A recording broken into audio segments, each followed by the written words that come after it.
sciences du comportement aident à décrypter les raisons de l'assez faible efficacité des communications du gouvernement et des médias au sujet du Covid-19.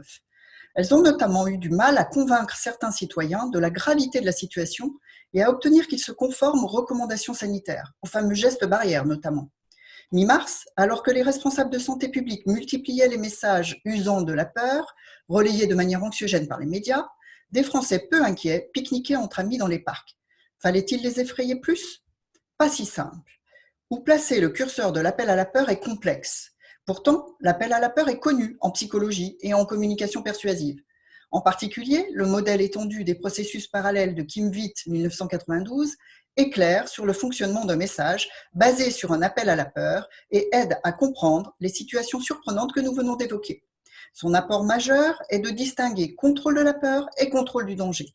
Un appel à la peur n'est efficace que si certaines conditions engendrent un contrôle du danger par les cibles et non le seul contrôle de la peur ressentie. Deux conditions sont nécessaires pour que l'individu ressente de la peur et soit prêt à suivre la recommandation pour se protéger.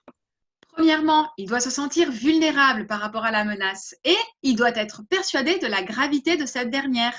Or, de nombreux individus, par exemple les jeunes, ne se sont pas sentis vulnérables car le Covid-19 était présenté comme touchant surtout les personnes âgées ou fragiles. De même, des personnes n'ont pas perçu la sévérité du virus, présenté initialement comme une banale grippe. Pour ces cibles, la communication persuasive a échoué à déclencher une peur suffisante. Le danger n'étant pas perçu, il n'y avait pas de raison de le contrôler. Pour d'autres, l'échec persuasif a été lié au non-respect de la seconde condition, l'efficacité perçue de la recommandation. Certains étaient bien convaincus de la gravité de la situation et de leur vulnérabilité, et ils ont ressenti de la peur. Mais ils ont été sceptiques par rapport aux préconisations.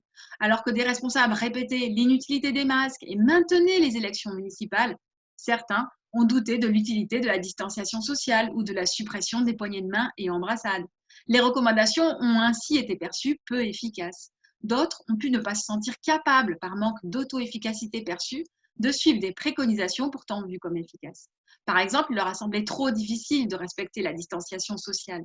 Ne pouvant donc pas contrôler le danger perçu à l'aide de recommandations considérées efficaces et vis-à-vis duquel ils sont opérants, ils se sont contentés de contrôler la peur déclenchée par les messages, avec du déni, de l'évitement, de la contre-argumentation. La communication a été un échec.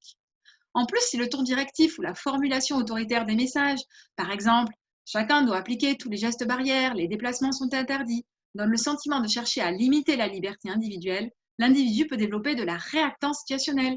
Il se comporte alors à l'opposé des préconisations, par un effet qu'on appelle boomerang, à l'instar de Rudy Gobert, touchant tous les micros et surfaces potentiellement contaminées.